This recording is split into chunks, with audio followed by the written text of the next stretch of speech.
Bienvenue dans On n'a jamais fait comme ça, le podcast qui révolutionne vos pratiques RH. Vous en avez marre des méthodes RH de notre siècle ? Vous cherchez des solutions concrètes qui fonctionnent vraiment ? Alors vous êtes au bon endroit. Dans chaque épisode, je vous dévoile les stratégies qui marchent, les innovations qui changent la donne et les témoignages de ceux qui osent faire différemment. Ah oui, je suis Florent Le Tourneur, fondateur de We Feel Good. Et depuis 2016, ma team et moi avons transformé la communication RH de plus de 150 entreprises et collectivités. Notre mission ? Vous donner les clés pour attirer les talents, fidéliser vos équipes et booster l'engagement. Alors, rendez-vous sur www.wefeelgoodrh.com ou contactez-moi directement sur LinkedIn. Je vous offre un audit gratuit de votre communication RH et je vous mets le lien dans la description de cet épisode. Profitez-en aussi pour vous abonner à ce podcast pour ne rater aucun épisode, bien entendu. Alors, prêt à révolutionner vos pratiques ? C'est parti et excellente écoute. Ce podcast existe grâce à Kellyo qui le sponsorise. Kellyo, l'éditeur qui propose tout ce dont les RH ont besoin dans une seule solution pour gérer les collaborateurs du recrutement à la paye. Pour les découvrir, kellyo.com/fr. Kellyo, K-E-L-I-O. Hello à toutes et à tous et bienvenue pour ce nouvel épisode de On n'a jamais fait comme ça. Aujourd'hui, j'ai le plaisir de retrouver pour la deuxième fois, pour un deuxième épisode, Florent Balayer. Florent Balayer est le directeur de LinkedIn Talent Solutions France, au sein duquel il aide les entreprises à relever leurs défis de recrutement, de mobilité interne et de développement des compétences. Florent, un grand merci de m'accueillir pour la deuxième fois dans vos locaux parisiens, vos superbes locaux parisiens. Comment vas-tu ? Je vais très bien et merci pour cette deuxième opportunité, Florent. Ah bah, c'est avec grand plaisir. Toujours très chouette de pouvoir échanger avec une marque qu'on connaît tous et toutes, qu'on utilise toutes et tous les jours à peu près, je pense aujourd'hui en tout cas, qui est devenue un incontournable dans notre vie professionnelle RH, mais aussi dans une vie professionnelle simplement de salariés, tout simplement. Et aujourd'hui, on va parler entre autres de la dernière étude que LinkedIn a menée en lien avec CSA, où vous révélez, entre autres, et bien sûr plein d'autres sujets, on va en revenir, qu'au moins 85% des professionnels RH français ressentent une pression accrue pour atteindre leurs objectifs de recrutement. Donc chiffre quand même extrêmement fort, extrêmement important. Avant toute chose, Florent, pour les personnes qui ne t'auraient pas écouté la première fois, alors déjà, je vous propose d'écouter le premier épisode et de revenir écouter ce deuxième épisode, mais en tout état de cause, Florent, est-ce que tu peux te présenter et nous expliquer un petit peu ce que tu as fait avant de rejoindre LinkedIn et puis ce que toi tu fais chez LinkedIn avec tes propres mots. Naturellement, merci Florent. J'ai rejoint LinkedIn il y a 13 ans maintenant et avant de rejoindre LinkedIn, j'ai occupé des fonctions sales chez des éditeurs de logiciels, Oracle, Business Objects qui s'est ensuite fait racheter par SAP. Et puis il y a donc 13 ans, j'ai eu la chance par le réseau, comme quoi la force du réseau peut faire la différence, de rejoindre LinkedIn en tant que commercial. Et j'ai eu la chance d'évoluer durant cet intervalle de temps avec LinkedIn. Et maintenant, j'occupe cette fonction de directeur commercial pour l'offre dite Talent Solutions pour la France. Il y a 13 ans, vous étiez combien chez LinkedIn France ? Petite dizaine. D'accord. Aujourd'hui, on est 200.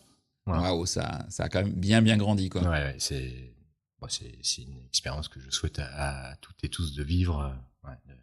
Ouais, t'as vécu toute l'aventure de l'intérieur et très intense. Je veux bien croire, ouais. Et passionnant. Je veux bien croire. Ouais. Alors, en tout état de cause, on s'est vu donc effectivement il y a un petit peu plus d'un an. Toi, avec ton recul, ta connaissance du marché, les nombreux forcément clients que tu rencontres, quels sont les changements majeurs que toi tu as vus durant ces 12 derniers mois dans le monde du recrutement ? Écoute, il y a un an, le contexte macro, éco, était celui qu'on connaissait et force est de constater que il n'a pas évolué nécessairement dans le bon sens. Et on sait, les départements des ressources humaines ou de talent acquisition sont intimement liés à ce qui se passe dans le monde économique.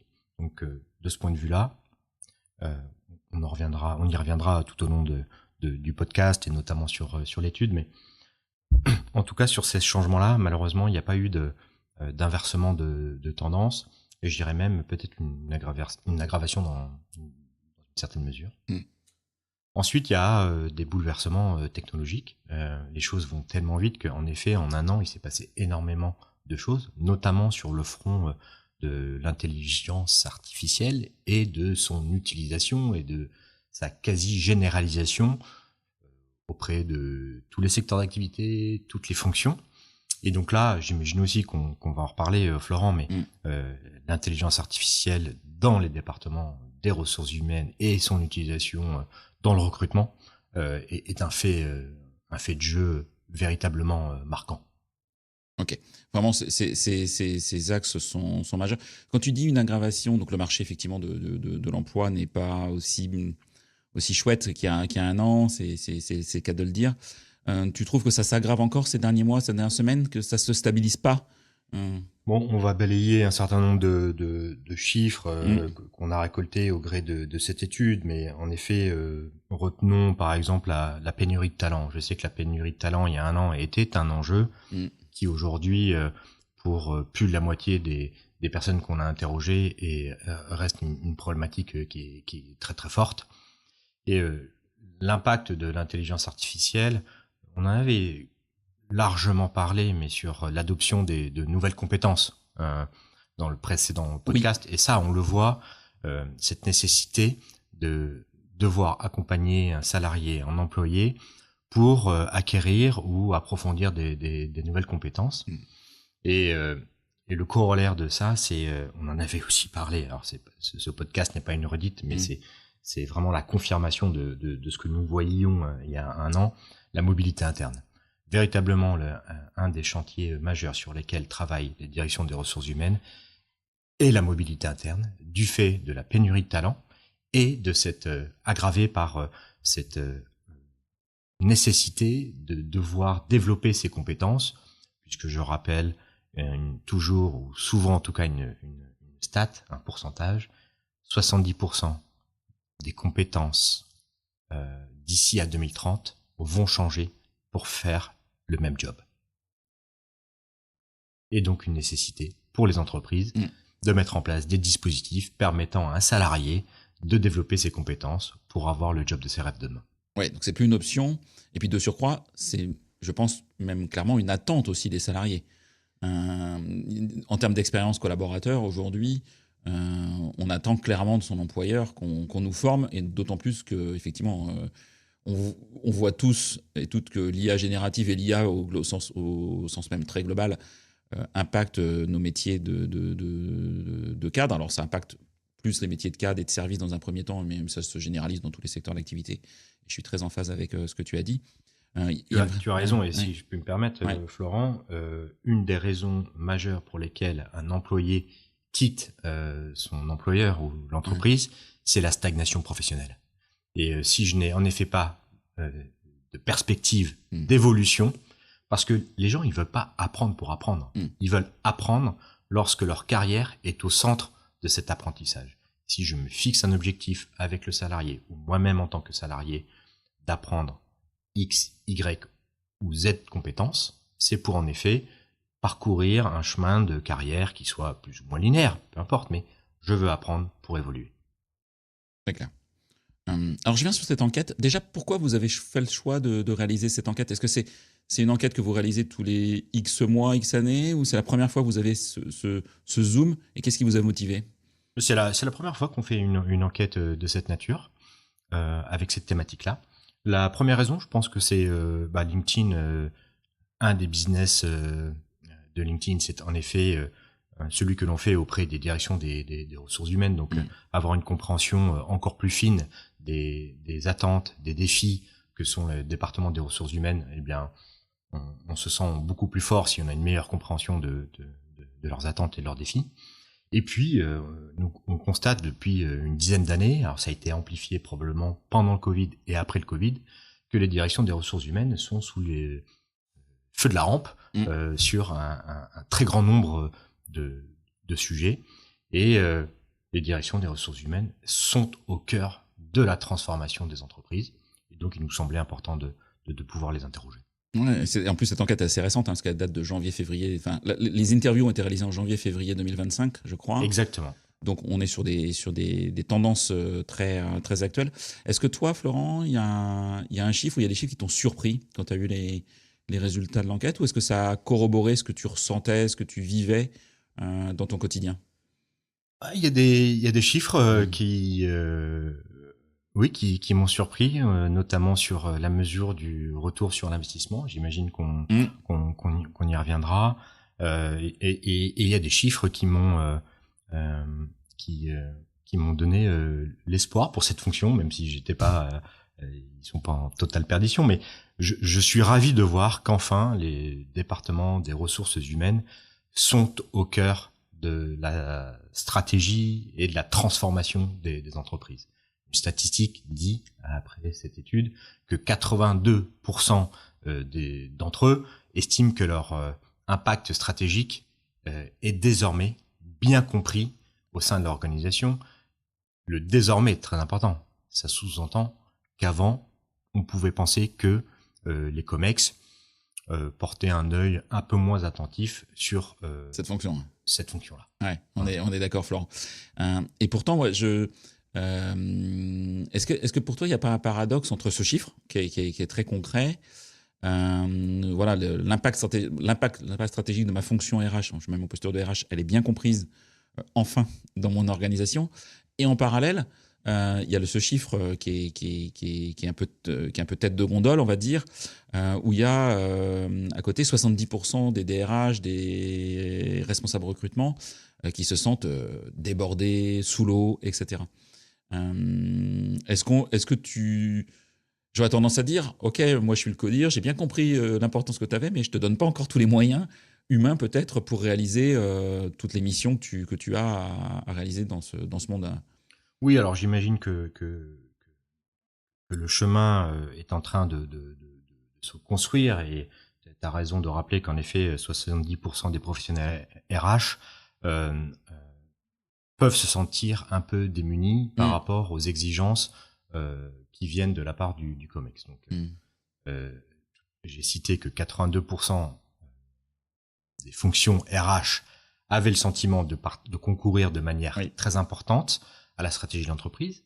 La contrepartie, c'est qu'elles ont aussi une pression. C'est-à-dire que 85% d'entre eux estiment avoir une pression forte sur les épaules pour la démonstration du retour sur l'investissement de leur fonction. Et en effet, la démonstration de la valeur de cette fonction-là, notamment de recrutement, c'est la capacité à démontrer que je recrute en temps et en heure, que je recrute les bonnes compétences, que le turnover diminue, que le time to hire se réduit. Et oui, il y a un fossé peut-être entre une exigence très très forte des COMEX et aujourd'hui le sentiment, le ressenti de ces directions-là. Mais moi j'ai bon espoir que demain cet écart se réduise et qu'on puisse fournir au département des ressources humaines des outils pour qu'ils puissent démontrer valablement le retour sur l'investissement. Alors là, moi, j'ai envie de venir tout de suite sur la ROI, parce que t'en as parlé plusieurs fois, et dans l'enquête d'ailleurs, voilà, c'est quasiment 100% des RH aujourd'hui qui affirment que le ROI est devenu un enjeu important. Je crois que c'est 99%.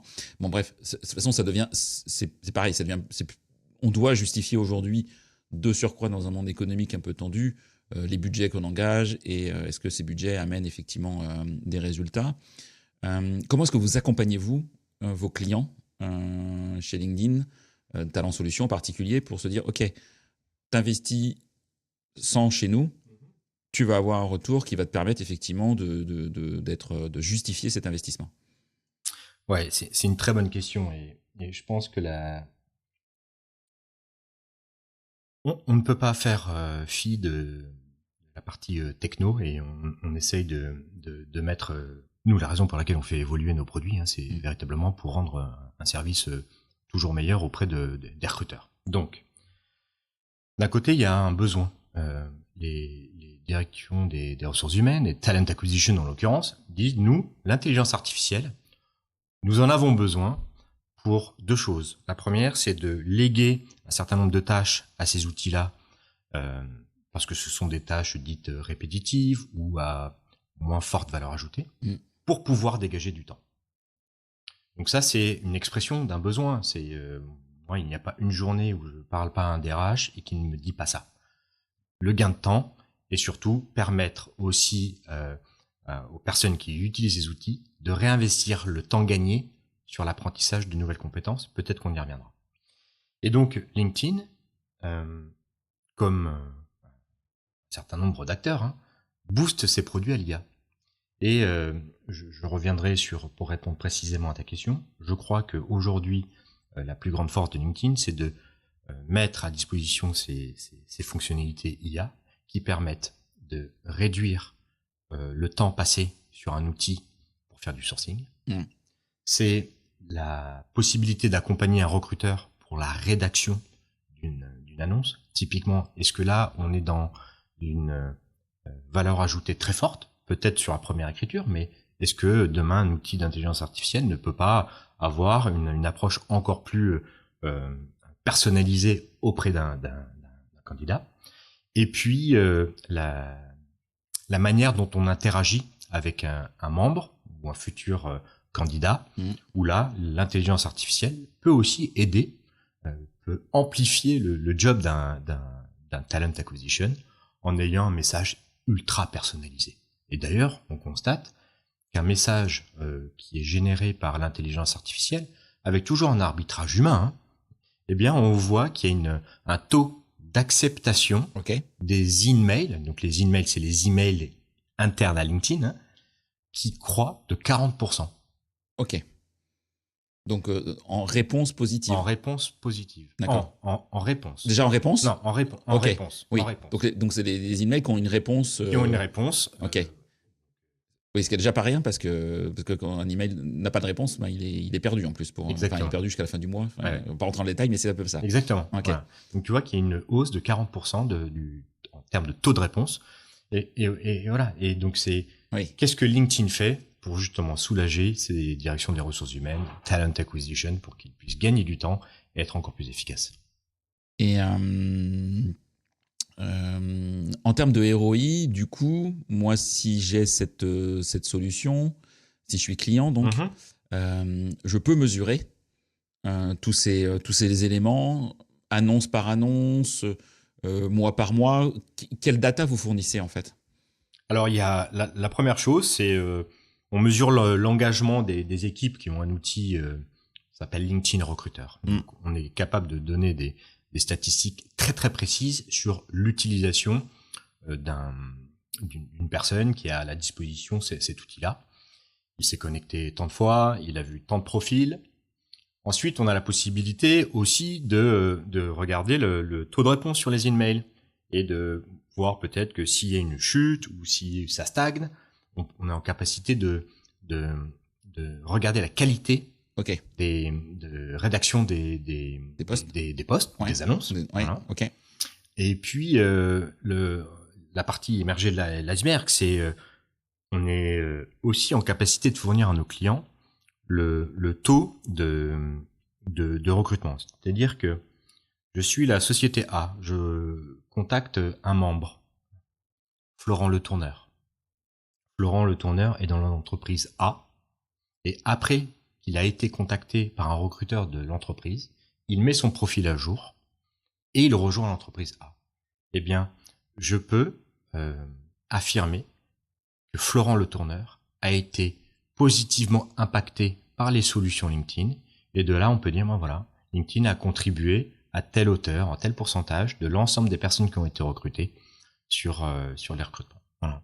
Ok, donc là c'est très très très concret. Tu parlais des indicateurs de ROI. Quels sont ceux qui sont pertinents au-delà des trois principaux?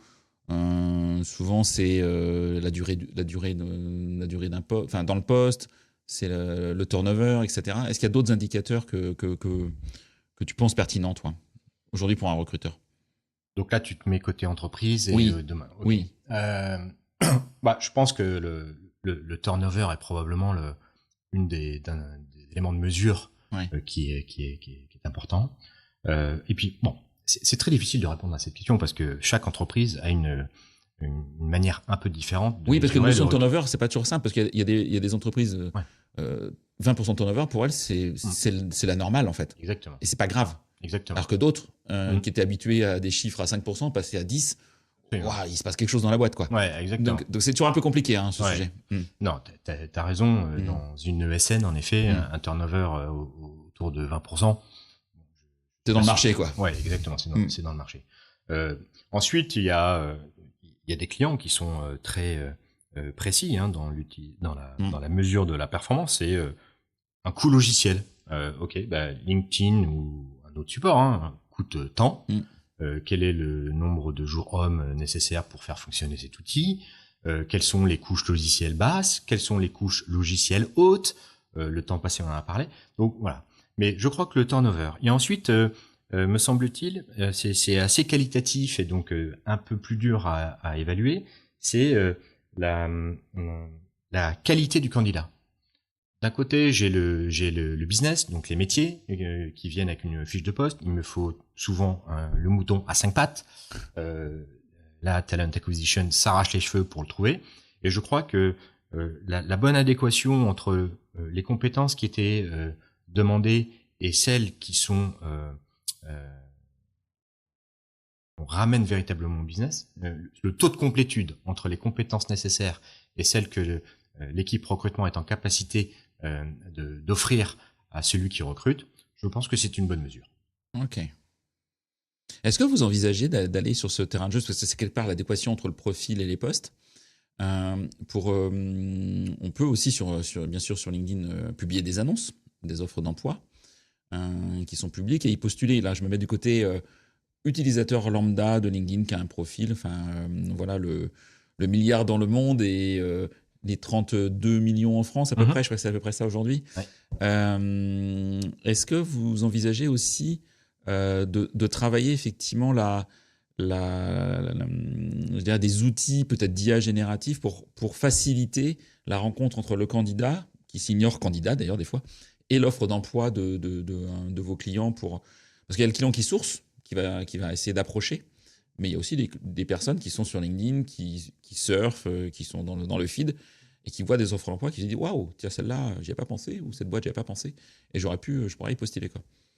Oui, je pense qu'on le fait déjà en fait. Il y a à la fois sur la partie produit dit payant, où en effet nos outils tentent d'augmenter le matching entre les candidats et les offres. Et puis il y a en effet l'algorithme de la plateforme LinkedIn et là je parle pas nécessairement emploi d'ailleurs, c'est une publicité parce que nous sommes ciblés par des publicités aussi sur LinkedIn, mais aussi par des jobs. Et là, l'entreprise n'a pas le sentiment de voir son offre mise en avant d'un membre qui correspond à l'entièreté des compétences qui sont requises. Mais oui, en effet, LinkedIn favorise cette mise en relation, puisque je le rappelle, la mission de LinkedIn, c'est de faire en sorte que l'ensemble des membres de la population active dans le monde puissent avoir une opportunité économique égale. Alors sur le ROI, dans l'enquête, ouais. Il y a un peu moins d'un tiers, je crois 31% des DRH qui jugent la mesure du ROI, recrutement, j'entends, compliqué. Alors, vous avez bien sûr vous apporter des solutions, mais toi, qu'est-ce que tu conseillerais à un recruteur ou un talent acquisition ou un DRH qui n'a pas encore travaillé ce sujet-là ou qui est peut-être pas à l'aise avec ce sujet-là de faire de manière simple? Je pense que le point de départ, c'est qu'est-ce qu'on entend par mesure du retour sur l'investissement. Est-ce que c'est, on en a brièvement parlé, mais sur les KPI, quels sont les KPI qui sont importants? Est-ce que en anglais on dit what success looks like? Est-ce que c'est le temps que je vais mettre à recruter? Est-ce que c'est d'un point de vue compétences, on avait besoin de 10 compétences, on en a recruté 8. Est-ce que voilà. Donc donner un conseil, je crois que c'est définir ce qu'est le succès ou ce que doit être le retour sur l'investissement de l'utilisation d'un outil comme le nôtre. Tout à l'heure, on évoquait des différences en probablement entre très forte, flagrante, en fonction du secteur d'activité dans lequel je travaille. J'imagine qu'une ESN va avoir des critères de mesure de succès qui sont très très différents de celles qui travaillent dans, je sais pas, le bâtiment ou dans le retail. C'est la première chose. Donc, qu'est-ce que je veux mesurer? 2, m'assurer que j'ai des outils qui me permettent de mesurer. Parce que on s'aperçoit aussi dans l'étude que souvent, les directions des ressources humaines, je ne dirais pas que c'est les parents pauvres, mais en tout cas, manquent d'outils d'analyse de la donnée. Et enfin, qui est peut-être le plus important, c'est de m'assurer que la data que je vais traiter est bonne, est fraîche. Oui. Voilà, si on mesure des choses qui sont pas des bases, de la data qui est pas bonne, c'est pas top. C'est pas top. Donc définition des indicateurs, m'assurer que j'ai bien des outils qui me permettent d'analyser et surtout vérifier que la data que je vais analyser est bonne. Qu'un bon sujet. Hein. Qui est un sujet très complexe. Très complexe, parce que selon que tu es un ATS ou pas, ça peut jouer. Alors, si tu en as un, certains ATS me le mesurent très bien et d'autres, c'est pas oufissime. Donc, il y a quand même des vrais sujets autour de ça. Et nous, moi, je le vois, hein, côté client, des fois, des personnes qui estiment que telle ou telle solution n'est pas performante. Mais en fait, tu mesures quoi?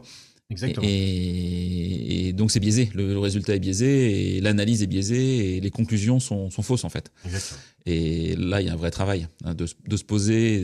Là, c'est un travail un peu de récops en fait, de vraiment de retravailler tout ton process recrutement, tes outils, ta base, et puis d'avancer. Il faut mieux avancer, prendre un peu plus de recul, mais le faire bien, quoi. Exactement. Que de mesurer. T'as parlé de l'IA, donc l'IA dans le recrutement, bon, c'est une porte ouverte que j'enfonce, c'est juste indispensable. T'as cité un chiffre effectivement de taux d'acceptation des emails qui était un peu plus de 40%, enfin 40% supérieur d'acceptation. C'est quoi? C'est le Hiring Assistant, je crois que vous avez au sein de LinkedIn qui permet d'aider l'outil interne, l'agent IA. Alors l'agent IA, il n'est pas en ce qu'on appelle en general availability. Aujourd'hui, il est entre les mains d'un certain nombre de clients qui ont été triés sur le volet et qui sont en train d'utiliser cet outil pour qu'on puisse ensuite le déployer plus massivement à l'ensemble de nos clients. Mais les fonctionnalités que j'évoquais tout à l'heure sont déjà disponibles dans les outils qui sont largement répandus et utilisés par plus de 69 millions d'entreprises aujourd'hui. Voilà. Mais ça n'est pas l'IHA, LinkedIn Hiring Assistant, qui lui, je peux pas trop t'en dire parce que je connais pas l'ensemble des fonctionnalités encore de ce produit-là, mais il ira un cran plus loin dans la mise en place d'agents IA, absolument. L'étude révèle, je crois que 70% des recruteurs ont testé l'IA. Ce qui commence à être un chiffre intéressant. Tu as cité quelques usages tout à l'heure que je trouve pertinents.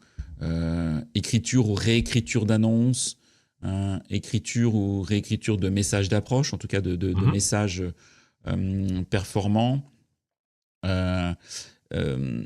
S'il y en avait un que tu recommandes, je dirais déjà de base à tout le monde, c'est de travailler son offre d'emploi, c'est de travailler son message d'approche.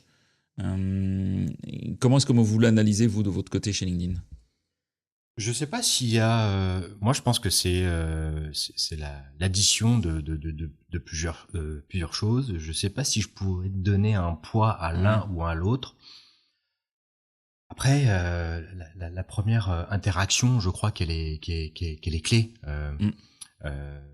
Donc, on parle souvent de marque employeur où la capacité qu'a un recruteur est dans la séduction, dans la vente de l'entreprise auprès d'un candidat. Donc, je dirais que si cette étape, elle est ratée, c'est très dur ensuite de reconstruire dessus. Donc, j'imagine que la première étape qui est la première approche d'un recruteur, plus elle est personnalisée, plus elle va parler au candidat.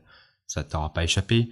Le rapport de force, c'est notamment avec les nouvelles générations, c'est un peu inversé. C'est-à-dire que avant, je choisissais le candidat, et aujourd'hui, c'est souvent le candidat qui choisit l'entreprise dans laquelle il veut travailler. Là, je parle essentiellement des générations Z, qui ont un rapport au monde du travail qui est un peu différent, où le purpose, donc le sens que l'entreprise a, est très important, etc., etc. Donc oui, la première approche du recruteur auprès d'un candidat, d'un futur candidat, elle est clé. Que ce soit par annonce ou que ce soit par message d'approche pour toi. Absolument. Ouais, c'est vraiment ce premier contact. Oui. Et après, moi, j'aurais tendance à dire si tant est que la personne approchée répond, je pense qu'il faut reprendre la main humainement. Vous n'êtes pas dans un modèle chatbot d'aller-retour permanent d'IA à être humain, quoi. Absolument. Et c'est le côté très rassurant de la chose, hein, c'est que au final, une décision, elle sera toujours prise par une femme ou un homme, et que naturellement, mais j'imagine que toi tu le fais, hein, lorsque tu veux écrire un email, tu le soumets d'abord à ChatGPT, un mail un peu compliqué, et puis tu gardes quoi, 50%, 40%, 70% parfois, et au final, c'est les 30% ou les 20% qui vont faire la différence dans le taux de réponse. Donc oui, c'est rassurant de voir que c'est toujours l'homme qui est au centre de la prise de décision, j'envoie déjà le mail, hein. Simple fait de dire envoyer, c'est pas l'outil qui le fait, c'est bien moi qui appuie sur envoyer, et la rédaction de l'email peut être bien sûr boostée par la plume de la recruteuse ou du recruteur. Mais oui. Et je vais te donner quelque chose une statistique qui est pour moi très rassurante. C'est avant qu'on lance LinkedIn Recruteur que tu connais, et qu'un certain nombre d'auditeurs, je l'espère, connaissent, avant qu'on lance cet outil qui est boosté à l'IA, on l'a mis entre les mains de 1000 recruteurs. D'accord. Et à l'issue des 6 mois de test, on s'est aperçu que le temps passé par les recruteurs avec les candidats avait augmenté de 16%. Donc, l'IA permettait de déléguer à l'outil un certain nombre de tâches. Ce temps gagné, je le réinvestis. Et là où ils l'ont réinvesti, c'est justement avec les candidats. J'ai augmenté le temps avec mes candidats. Oui, vous l'estimez à 1h20 par jour, je crois, le temps gagné grâce à ces solutions. Exactement. 1h20 par jour. Ouais, donc x5, c'est grosso modo une journée de travail. Exactement. À la louche, quoi. Donc c'est pas rien. C'est énorme. C'est pas rien. Et pourtant, il y a encore une partie des professionnels du recrutement qui n'utilisent pas l'IA. Donc c'est-à-dire qu'ils ont accès aux fonctionnalités que vous proposez, mais qui ne les utilisent pas encore à la hauteur de ce qu'ils pourraient utiliser. Comment vous les aidez à les utiliser plus et mieux ? Vous les coachez, vous les accompagnez ? Alors oui, on les accompagne au moins 2 manières. La première, c'est que déjà on a un accompagnement fait par des CSM, des Customer Success, qui ont l'habitude d'accompagner, de voir 3, 4, 5, 6 fois par an nos clients pour nous assurer que l'outil qu'ils ont acheté est bien utilisé. Et donc on les encourage véritablement, au travers d'ateliers, à développer l'usage des dernières fonctionnalités. Et ensuite, il y a une offre qui s'appelle LinkedIn Learning. LinkedIn Learning, c'est notre plateforme sur laquelle tu as la possibilité de venir consommer du contenu, où là, on dispense des formations, certaines certifiantes, qui t'aident dans l'utilisation de nos outils. Alors, pas que d'ailleurs, hein, mais là, ta question portait sur l'accompagnement autour de nos outils. On a la possibilité de les orienter vers notre plateforme de LinkedIn Learning pour qu'ils l'utilisent encore plus. Et qui est très riche. Là, pour le coup, LinkedIn Learning, il y a vraiment énormément de choses. Ouais, il y a un nombre alors je te dirais une bêtise puisque ça évolue tous les jours. Le nombre de contenus disponibles sur la plateforme est absolument énorme et dans toutes les langues. Oui. Français compris. Franchement, j'encourage tout le monde à taper LinkedIn Learning, d'aller voir ce qu'il y a, mais vous tapez n'importe quel sujet là on parle de recrutement en l'occurrence, ou même d'IA. Ouais. Il y a énormément de sujets avec des professionnels experts. Exactement. Effectivement, certains en anglais et en français, il y a pas mal de choses qui permettent effectivement de se former, de s'auto-former et de progresser. Puis en plus, c'est des modules assez courts, donc très efficaces. Ouais. On n'a pas besoin d'avoir 2 heures devant soi pour avancer. Et voilà, ça c'est un outil que j'utilise et que je trouve vraiment, vraiment, vraiment top. Qui est lui-même dopé à l'IA, c'est-à-dire que si tu en effet consommes un contenu, l'outil va te faire des suggestions. C'est un peu comme YouTube. Hein. On voit, ouais, exactement. Ouais. On voit les mêmes approches, on va dire. Absolument. Les mêmes approches, parce que sinon on peut vite être noyé un peu dans le volume. Je suis dans le volume d'offres. Ça c'est effectivement extrêmement important.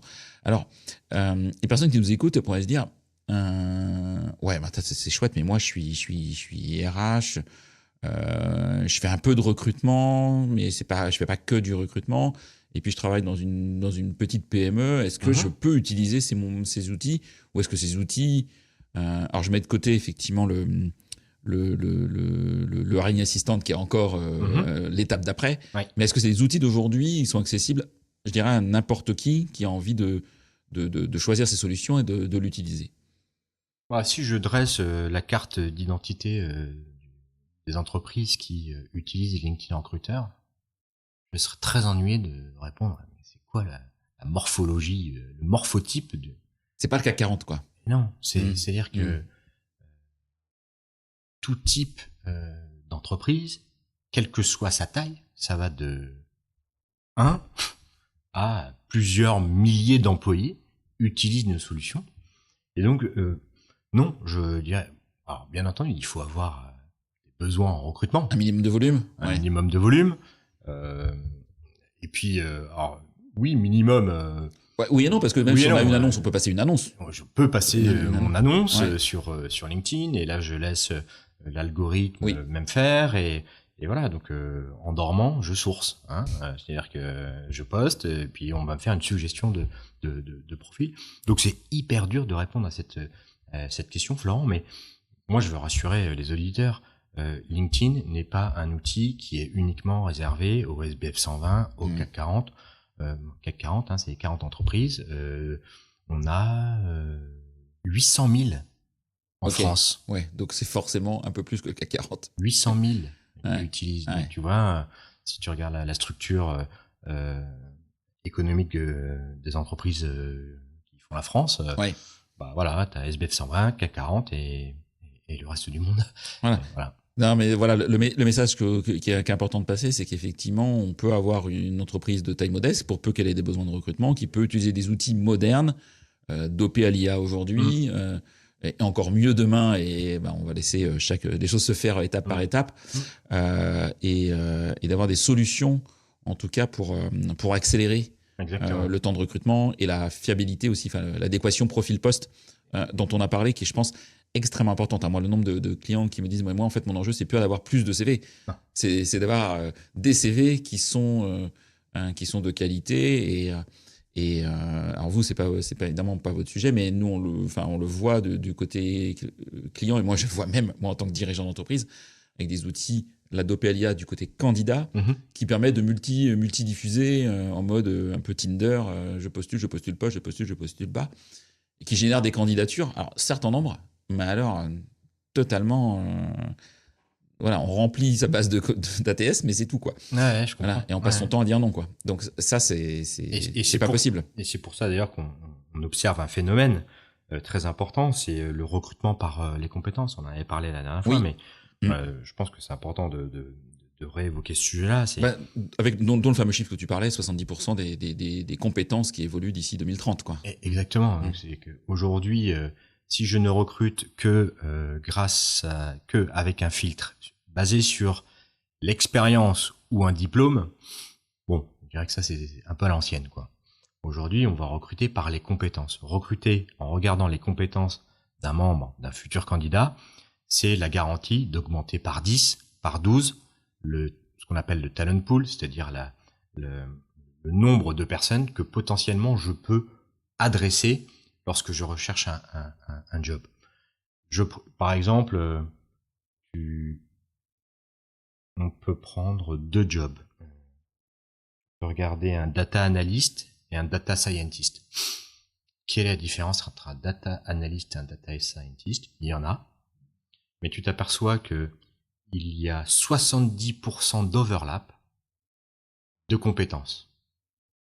C'est-à-dire que tu retrouves 7 compétences sur 10 chez l'un et chez l'autre. Et donc, on peut naturellement se poser la question, si je veux un data scientist, est-ce que je vais pas aller voir l'autre profil et le faire monter en compétences pour le faire acquérir ces 30% de compétences qui sont aujourd'hui manquantes. Voilà. Et là, la boucle est bouclée avec des outils comme LinkedIn Learning. On a la possibilité de dessiner une trajectoire de montée en compétences pour permettre à cette personne d'obtenir le job de ses rêves demain. Donc là, il y a des vraies passerelles très claires. Quelles tendances aujourd'hui tu vois émergent dans le monde du recrutement, qui sont peut-être pas encore mainstream aujourd'hui, mais qui pourraient encore faire bouger les lignes ces prochains mois, ces prochaines années? Il y a un challenge dont je me fais l'écho suite aux discussions que j'ai nombreuses avec les directions des ressources humaines. C'est la première génération de DRH qui doit traiter avec 4 générations. Exact. Et ça nécessite une approche et très différente dans la manière dont les RH parlent à leurs salariés et même les recrutent, quoi. J'ai peur que ça fasse de la redite, mais véritablement le rôle beaucoup plus prégnant de learning et développement au sein des directions des ressources humaines, on l'a largement évoqué, mais comment est-ce que je m'assure que mes gens grandissent parce qu'ils ont un plan de carrière qui est dessiné, je veux réduire mon turnover. J'imagine, mais là, pareil, j'enfonce une porte ouverte, Florent, que l'IA va aller encore plus loin. Jusqu'où, j'espère que nous aurons une utilisation raisonnée de ces outils-là, qui sont déjà largement légiférés. Oui, clairement. On peut pas recruter en analyse comportementale par un outil d'IA. Je peux pas suivre un cursus de recrutement 100% fait par un outil d'intelligence artificielle. Donc ça, c'est le côté plutôt rassurant. Mais voilà, moi, je peux me faire l'écho de ce que je constate aujourd'hui. J'ai pas de boule de cristal, mais j'imagine que l'IA va grandir, l'approche par les compétences va continuer de grandir, et que c'est très intéressant de voir 4 générations aujourd'hui non pas se confronter, mais être en vraie complémentarité. Ça, c'est clair. Est-ce que les messages d'approche que l'IA aide à rédiger, ils sont travaillés en fonction potentiellement bien sûr du profil de la personne qu'on approche, ça je m'en doute, mais aussi peut-être de sa génération? Est-ce que les outils d'IA ont un message différent sur quelqu'un qui est quinca que quelqu'un qui a 20 ans, etc. Donc, à prompt équivalent, ouais. Que je m'adresse à une personne qui a 25 ans ou une qui a 50 ans, j'imagine que le message sera le même. Ensuite, c'est la manière dont le talent acquisition promptera. J'aimerais un ton un peu moins formel. J'aimerais peut-être que tu accentues un peu plus sur le sens du job. Bon, peu importe. Ou sur l'expérience de la personne, voilà. etc. Donc là, encore une fois, c'est plutôt rassurant de voir que le prompt, il est rédigé en effet par le recruteur et que le prompt sera le résultat de cette requête-là, quoi. D'où l'importance de savoir aussi bien rédiger un prompt et d'être un peu formé sur le sujet. Et on le voit d'ailleurs, là même sans faire du recrutement, on utilise tous des outils d'IA génératifs, sans les citer, il y en a plein maintenant. On voit bien que on change un mot dans un prompt et on n'a pas le même résultat. Donc on sent bien que le sujet devient effectivement hyper touchy et critique pour avoir de la pertinence dans les résultats, sinon on est un peu à côté, quoi. Ça c'est top. Cette enquête, vous envisagez de la réaliser à un rythme régulier? Du coup, là, c'est la première fois que vous la réalisez. Est-ce que vous avez un objectif, effectivement, de vous dire tous les ans, tous les 2 ans, on va aller sur ce terrain de jeu, ou il n'y a pas d'objectif à date, peut-être? C'est un peu trop tôt, je pense, pour... Ok. Vous avez besoin de recul aussi? Oui, Ouais. alors exactement. Donc, comme tu l'as dit, les données sont très fraîches. Ça a été début d'année. Là, on la restitue auprès aussi de nos clients. On en parle. Et j'imagine que je pense qu'on ne s'interdit rien. Ouais. Voilà. Moi, je trouve ça hyper intéressant que, une entreprise comme la vôtre, avec cette notoriété, cette réputation que vous avez, quelque part même cette responsabilité que vous avez. Jusqu'à ce moment-là, parce que vous êtes tellement présent dans notre vie de tous les jours, que je suis déformé. Pas trop, quand même. Pas trop, non. Moi, je passe que 8 heures par jour sur LinkedIn. Non, mais 8 heures sur TikTok et 8 heures sur Instagram, et puis voilà. Non, je plaisante. Mais ce que je veux dire par là, c'est qu'effectivement, c'est important de savoir où on en est, parce que ça bouge trop vite. Très vite ou trop vite. Alors, trop vite, c'est un jugement personnel, mais très vite en tout cas. Et c'est pas simple. Tu vois, quand j'échange avec les RH, des fois, on parlait on en citait tout à l'heure le chiffre, effectivement, de l'importance que la fonction RH, vue par les comités de direction, a grandi, fortement grandi. Et tant mieux. Par contre, c'est pas toujours simple aujourd'hui pour des DRH de convaincre, des fois, leur DSI, leur DAF, leur DG, d'investir dans des outils. Voilà. Et toi, comment vous les aidez aussi à justifier ça et à gagner du coup en efficacité derrière au quotidien? J'aimerais évoquer avec toi, Florent, une autre étude que nous avions faite pour me permettre de répondre à cette question-là. Ok. C'est chaque année, là pour le coup, LinkedIn fait une étude pour voir les compétences qui sont les plus en croissance sur LinkedIn.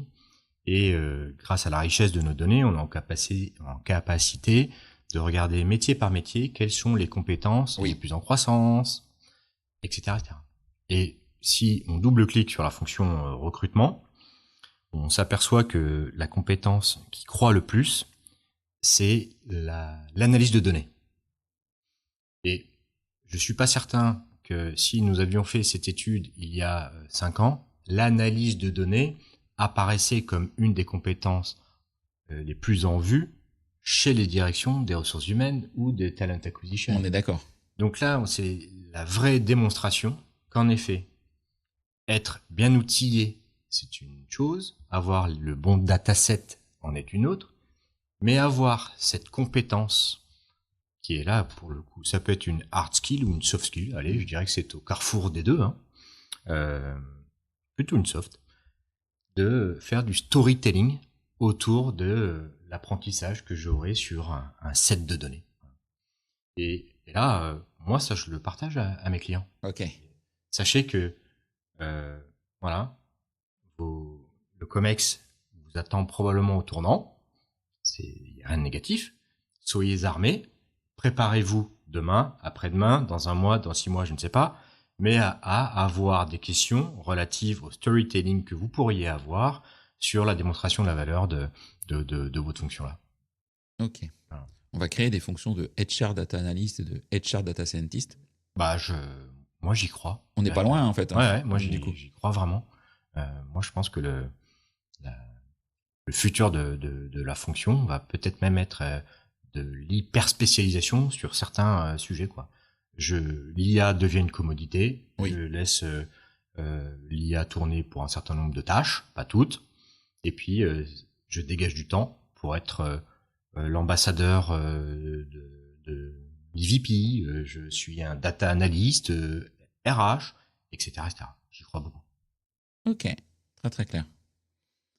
Un grand merci. Un grand merci, Florent, pour tous ces éléments. On voit que ça bouge fort, que c'est très riche. On pourrait se dire à un moment ou à un autre, LinkedIn, ça n'évolue plus, mais ça évolue toujours parce qu'il y a toujours des nouveautés et des attentes et candidats et des attentes recruteurs qui, elles, bougent, donc qui vous font bouger de cette manière. Ça, c'est plutôt top. Tiens, j'ai une question que j'ai envie de te poser. Toi, comment est-ce que tu fais ta veille professionnelle ? Est-ce que tu trouves le temps déjà de faire ta veille professionnelle ? Et comment est-ce que tu l'as fait ? Alors, me dis pas que tu regardes le feed de LinkedIn, parce que ça, c'est sûr. Mais est-ce qu'il y a d'autres choses que tu fais pour réaliser ta veille pro ? Oui, je suis Florent Le Tourneur, déjà, n'importe quoi. qui est une très bonne source. Écoute, c'est une vraie question parce que en fait, j'ai délégué cette tâche moi à l'IA. D'accord. Et donc, je me suis fabriqué mon GPT à moi. Ouais, ton petit agent. Voilà, mon petit agent qui a la charge de me rapatrier selon les sujets que j'ai choisis, de me faire un condensé, faire ma newsletter à moi. Ok. Voilà. Et je lui ai pas donné de source, d'accord. Donc je lui ai donné les thématiques qui m'intéressaient. Et là, c'est mensuellement, il me fait un extract des sujets qui me plaisent le plus, ou en tout cas qui m'intéressent. Voilà. Ok. Alors, pas que, hein, je lis aussi. Ouais. Ça m'arrive. Pas assez. Mais cette question, elle est baisée parce que tu m'as posé la question la dernière fois. Ouais. Je savais pas trop quoi répondre à la question. C'était quoi ta dernière lecture ? Ouais. Je me rappelle de ça, ouais. C'est pour ça que je t'ai pas demandé si tu disais là d'autres choses. Bah, je vais répondre à une question que tu m'as pas posée alors. Ouais. Mais non, mais faire sa veille. Et après, en plus, toi, ton métier, en plus, il est complexe. Que t'as ta veille professionnelle, technique, recrutement, RH, mais t'as ta veille aussi client, business. Oui. T'as plusieurs veilles quelque part. Ouais, exactement. Ta veille économique, on va dire. Et bon, ça, pareil. Hein, moi, je l'ai délégué à un petit GPT, quoi, un petit agent. Ouais, c'est très simple. Hein. Voilà. Mais en effet, j'ai énormément d'informations grâce à. Alors, attention. Hein. Même si 80% de l'information qui me remonte me semble être pertinente, des fois il y a des choses qui sont un peu incohérentes, mais c'est à moi de faire le tri. Ouais, ça, toujours être prudent vis-à-vis aussi de l'IA et même si ça avance vite, on est qu'au début de l'histoire et ça. Mais ma meilleure veille, c'est quand même de rencontrer mes clients. Tu vois. Non, mais j'enfonce encore une fois peut-être une porte ouverte, mais tu vois, un échange comme celui-ci, ou un déjeuner, un dîner, un meeting, peu importe, c'est source d'apprentissage incroyable.